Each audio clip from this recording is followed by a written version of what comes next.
Thank you ever so much for coming to the show, Dr. Steinbaum. It's really a pleasure to host you.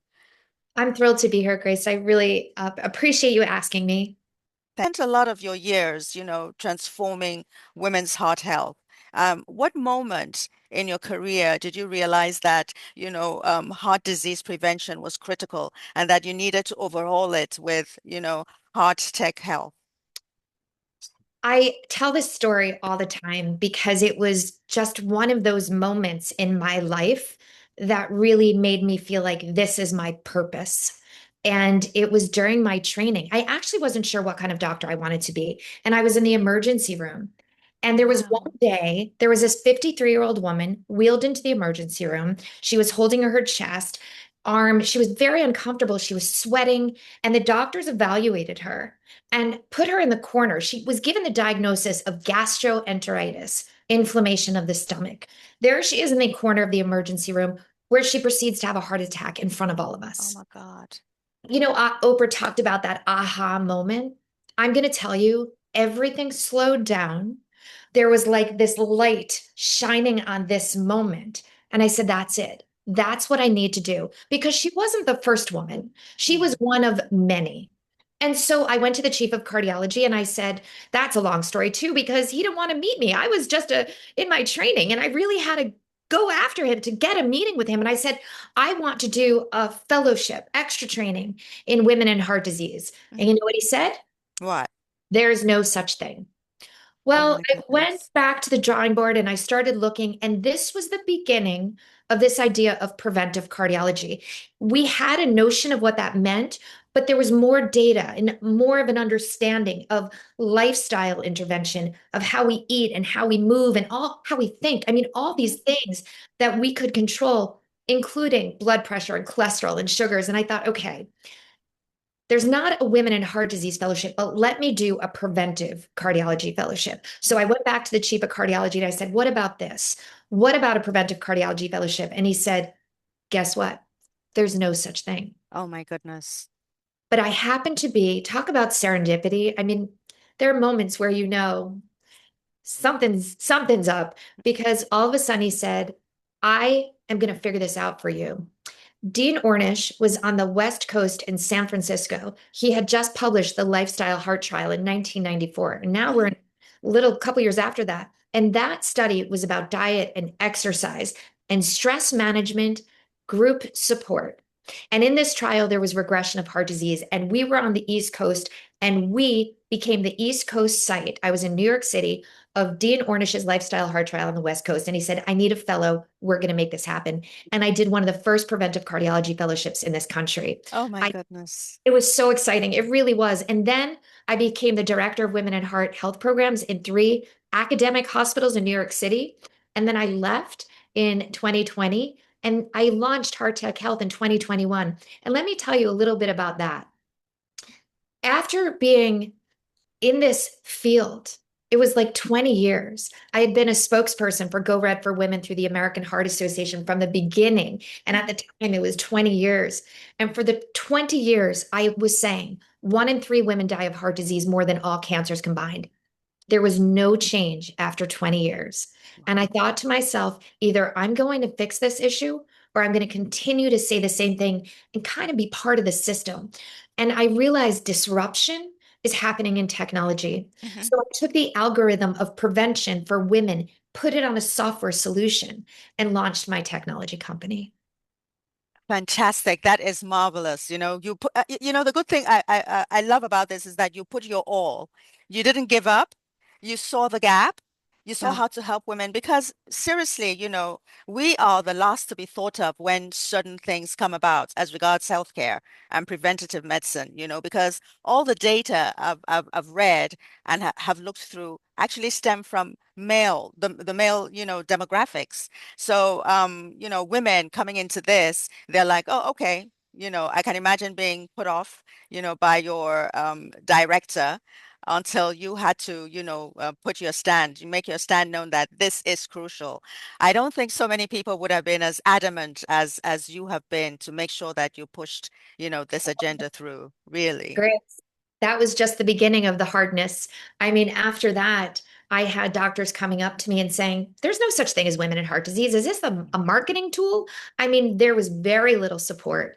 And it really took Wow. a lot of grit and a lot of, like I use that word purpose very Yeah. specifically, because if I didn't feel so driven by Yes. this is why I'm here, I would have given up 100 million times because Yes, it was exactly. so hard. And still it's so hard because women know the reality. There are women time and time again that I'm still practicing after now 25 years coming into my office. I've been dismissed. I've experienced gaslighting. I have not been treated the right way. I'm still sick. I can't get help every single day. Hmm. And so if I wasn't going to do something a little differently, the thought of that continuing throughout my career is just an untenable. I couldn't live with that. Absolutely. So, really, right now, what do you think are the biggest blind spots, as regards, cardiovascular disease in women? What are the clinicians or the other doctors actually missing? I have to tell you one of the most powerful statistics. Let's talk about African American women for one moment. Over the age of 20 years old, 55% of African American women will have some form of heart disease, usually in the form of hypertension. When I talk about a condition that is underdiagnosed, Mhm. undertreated, look at the woman who is 25 years old, who gets pregnant and now has preeclampsia and has all these complications with pregnancy, who was actually had high blood pressure before she even got pregnant and wasn't treated. That is a heartbreaking reality of what we're talking about. Yeah. We have women every day who are going through perimenopause and menopause, who are complaining of shortness of breath, Hmm. palpitations, chest pain, and are told, you're fine. You're fine. Your blood pressure is 140. It's not that bad. Your Yeah. heart rate is 90. You're just nervous. You're anxious. Relax. You're working too hard. You're doing too much. It's always, not always, it's often stress, depression. The narrative is, we can't help you because it's your fault. I mean, that's sort of the background of the Yes. story, right? And as Yes. women, not always, but often, we say, okay, I'll try and do better. I'll get more rest. I'll eat better. We take that on. And if there's one thing I'm going to say to all women out there, you Hmm. know your body better than anyone else. You are your own best advocate. You know you. You don't feel well, you get the help. If you go to a doctor and you don't get the help, go to another doctor because you're always right. That concept, the customer is always right. Yes. The patient is always right. Hmm. Absolutely. I mean, and then I was going through, your bio, and I see that you're bringing cardiology and primary care and gynecology even into the mix. And like you actually spoke about perimenopause, which actually borders around those three because a lot is happening at the time. How were you able to bridge, or should I say, merge these three and know that they were all part of this problem affecting women as regards heart disease? So we are a very reactive medical culture. We take care of people when they're sick. Mhm. We wait for sickness and then we treat them. So a woman is not going to a cardiologist until she has chest pain and has a heart attack, needs a stent, has a stroke, needs medication. There's always an event that leads to a cardiologist. But who is more likely to see women? Primary care doctors and OBGYNs. Absolutely. Hopefully, we're all going for our pap smears. Mhm. Hopefully, we're all getting a checkup once a year. So these are the doctors who are actually able to figure out if women are at risk and take care of them before they get sick. Mhm. And so empowering these doctors to actually look into things that are considered prevention. Prevention in the world of cardiology are things like blood pressure, cholesterol, elevated sugars, diet, exercise, sleep, stress, family history, any problems with pregnancy. These doctors are capable of addressing these issues. And so we design this model to just say, ask the right questions, Mhm. do the right tests, and then give the right medication. And we Mhm. sort of created that algorithm to make that happen. That's wonderful. So these responses will be based on biomarker testings, right? The Yes. information that is given as regards, blood pressure readings or blood work or stuff like that, right? Yeah. And we are in the world now. I'm going to throw out the term that everyone gets scared about, but AI in medicine is about personalized precision care. And so when we use biomarkers and we use actual physical exam and data and stress testing biomarkers, and we combine all of this. And by the way, we also talk about where are you from? Who are you? Tell us about your family. Tell us about, are you a caretaker? How much stress do you have? Do you like your job? We talk about depression, anxiety, social determinants of health. We ask questions like, are you happy? Do you have PTSD? Because Mhm. believe it or not, all of these things affect our hearts. And so it's not just biomarkers, it's all Mhm. about the individual and the person. And we are able now to use AI and put all of these things together to Mhm. create a treatment strategy. Absolutely. That is so important, and you've really hit the nail on the head. Also, what do you think about family history? Because a lot of us, we go to see the doctor, and sometimes the doctor will ask, "Do you know your family history? Did your mother?" I had cancer, but my mother didn't, and my grandmother didn't. So these are probably questions also that, doctors and tech also should, I'm sure, be asking for the patients to come up with responses. We ask a lot about family history, Mhm. not just did your parents have disease, but are you a first generation in this country? Yeah. What was your struggle like? Because that matters, Very right? much, very much. So Yes. we ask not only what your ethnicity is, because we do know, and I mentioned African American women, we Hmm. do know that Latino women are more likely to have diabetes. We know that South Asian women are more likely to have coronary artery disease earlier in life. So we have to ask the ethnic question. It matters. But then it's not just that, it's more than that. Tell us about their disease. Tell us if they got sick or if they were actually diagnosed. Did they have high blood pressure? Did your mom have problems with pregnancy? Did your mom have a pregnancy in the United States or what country? Was she Hmm. taken care of? Did your parents come here? Were you born here? Were you born in another country? When did you get here? Think of the stories. Think about people's stories. And if we don't incorporate this into the big picture, in my opinion, we're not finding out the entire genetic mosaic of their lives. Yes.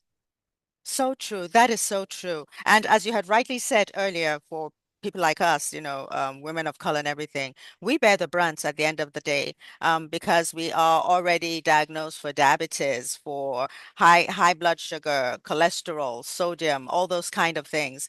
But sometimes I feel that because my community, many of them know what is wrong, but are scared to even go and confirm.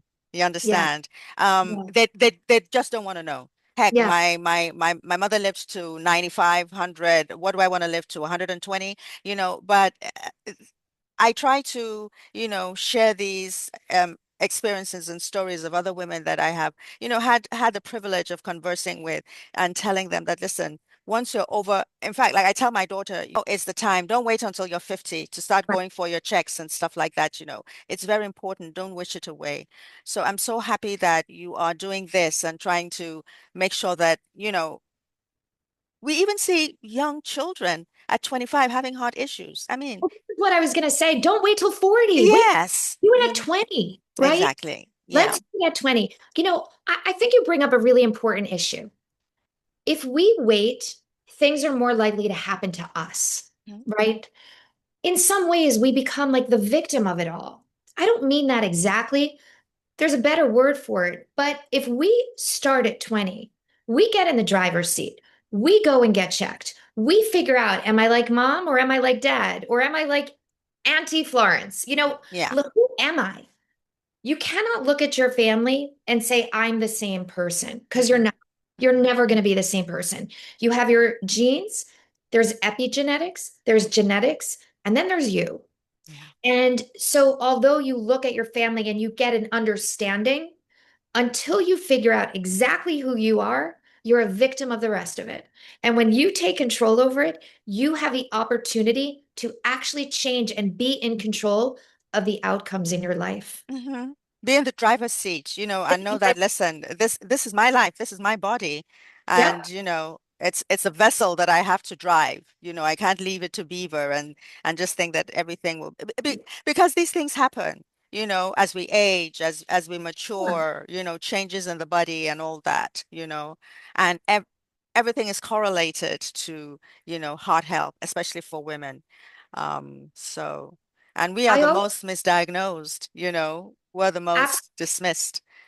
That's why we have to be so proactive. Mhm. I say a couple of things. If we don't understand that the heart is really the center of our personal universe, this is who we are. Like we Yes. have to protect our hearts. We have to be our own best advocates. And there is nothing that anyone owns in this world except themselves and their hmm own body. And if you start thinking about yourself the same way you think about your children, you would never not take care of your child, hmm right? hmm If you think of yourself the same way, I am going to take care of myself because this is mine. This is hmm me. I am going to take care of me. And I am proactively going to get checked, get my blood pressure checked, get my cholesterol checked, get my sugars checked. I am going to know my family history because I'm going to walk into the doctor's office and say, I have a family history. I am worried about blood pressure. I have a family history of diabetes. I need to know about this because I am not leaving until I know if I'm okay. Should I be treated? Should I not? Or if What? I'm at risk, Yes, absolutely. if I'm Absolutely. at risk. Yep. So true. This conversation has been so powerful. So I was asking a couple of members of my community, if they needed to ask, give me any questions for you. And then one of them had already sent me a text. She said, "What does the latest science tell us about early detection and prevention? And how will that is you, innovation, help women to change their long-term outcomes?" Because I spoke that you're an innovator and coming at. So how would, your health tech be able to, heart health tech, change the outcomes? So I think the most important thing, and I love this question because there's two parts, and let me tell you my part, and then I'm going to tell you about innovation. Okay. You just brought it up. If we don't know our own risk, we're not going to get treated. So let hmm me tell you how doctors think.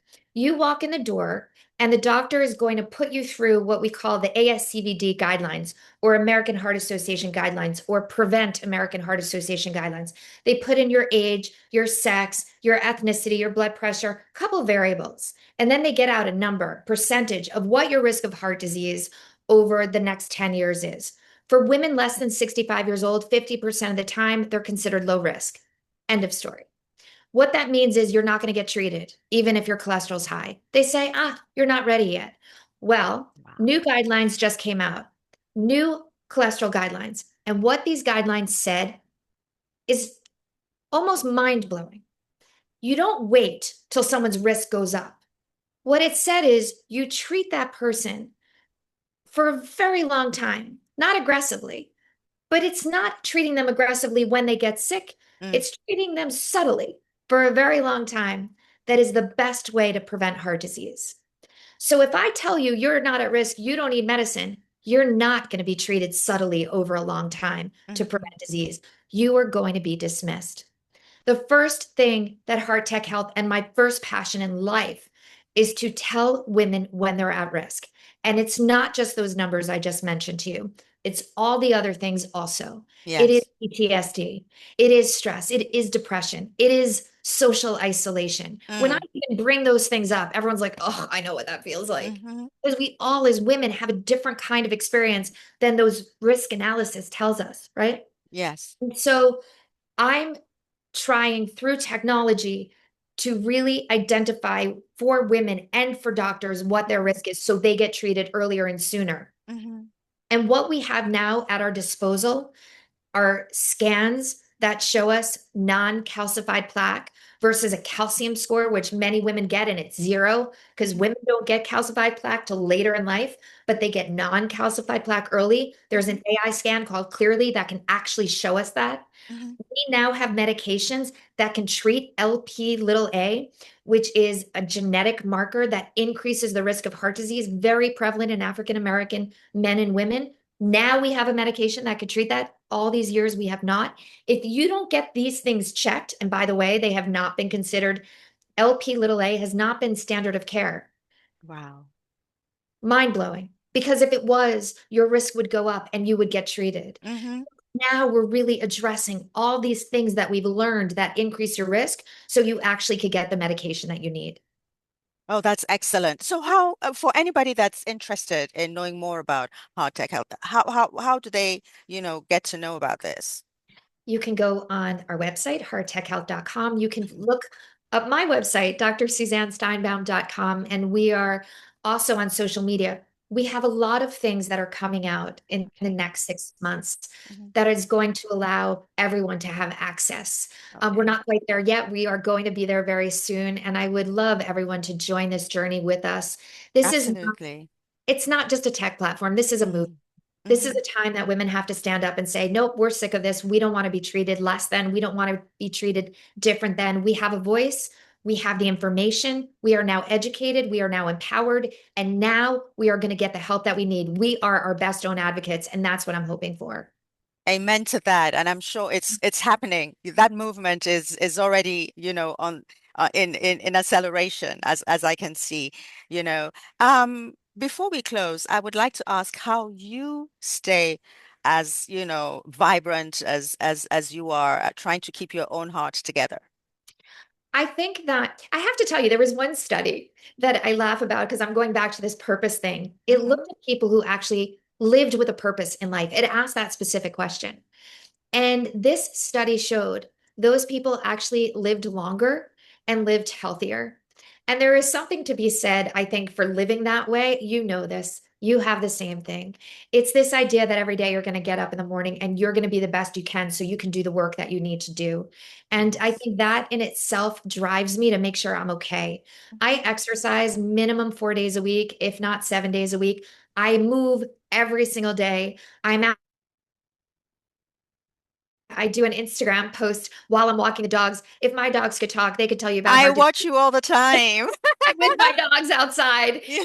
And, it's really just about being, I think movement, I think exercise is the key to vitality. Movement is life, my dear. Movement Movement is is life. life. And that's what I make sure. And it doesn't matter what you do. You don't need to go Yeah. to the gym. Turn on the best music you can find and Hmm. dance your heart out because that's all it takes.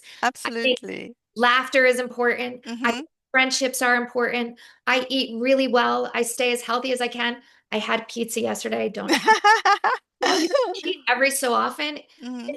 For the most part, being as healthy as you can 90% of the time. And when you cheat, knock yourself out. Nothing's going to happen. And it's this idea you got to live from the heart. You Yes. got to live from this place where you feel good. You Hmm. feel healthy. You sleep enough that you wake up every morning vibrant. You exercise to the point that you feel invigorated and healthy, not depleted. Yeah. You take the time to rejuvenate and restore through friendships, through meditation, through laughter. I do meditate. I find that the world can get crazy. You got to just calm Ooh. your mind, calm your body. But Yeah. it's not just meditation, mindfulness, yoga, prayer. I don't care what it is, but you've got to Hmm. do something. Yes. And And I avoid toxicity. That's what I say. If you have toxic vibes around me, get there away from me, please, because I no don't want to be toxic affected. people, no toxic people, No way. no toxic news, Yeah. no toxic entertainment, nothing that makes you feel that angstiness. And that imbalance gives you that imbalance. You don't need it at Get all. rid of it. It's not helping anyone. Yeah. Oh, Dr. Steinbaum, this has been wonderful. Honestly, I can't thank you enough. And I have to thank our friend, mutual friend, Sally Ann Frank. She has been a wonderful friend and mentor. And I'm so glad that, she made our paths cross, honestly. And so before I allow you to go, let me just say something to my audience. So, my good audience, family and friends, you've heard it from the beautiful Dr. Steinbaum, who's now part of our family now. I hope you've been able to listen to her takes. And I'll be putting in the chat and in our show notes how to get in touch with her and all about her. She is just a powerhouse. And I'm sure I'll bring her back to the show in the future.